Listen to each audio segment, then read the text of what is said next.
দেখুন এই প্রশ্নে বলেছে একটি সমবায় সংস্থায় ৪৫ জন ব্যক্তি ১২ দিনে ১০,০০০টি ইলেকট্রিক বাল্ব প্রস্তুত করে।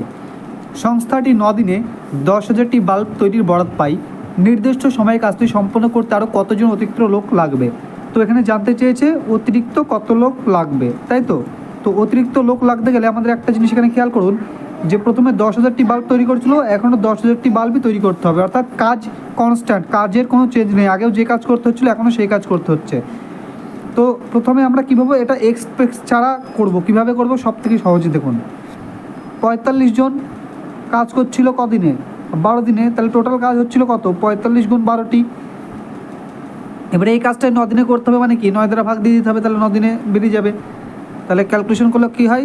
৫ ৯ ৪৫, ৫ ১২ ৬০।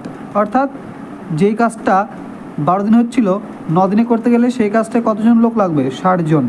তো প্রথম থেকে তো ৪৫ জন ছিলই, তাহলে এই ৬০-এর থেকে ৪৫ বাদ দিলে থাকে ১৫ জন। তাহলে এখন বর্তমানে কতজন এক্সট্রা লাগবে? ১৫ জন। অর্থাৎ অপশান ডি হয়ে যাবে সঠিক উত্তর। আশা করি বুঝতে পারলাম। ভালো লাগলে অবশ্যই একটা লাইক করবেন, চ্যানেলটি সাবস্ক্রাইব করবেন আর বন্ধুদের মধ্যে শেয়ার করবেন।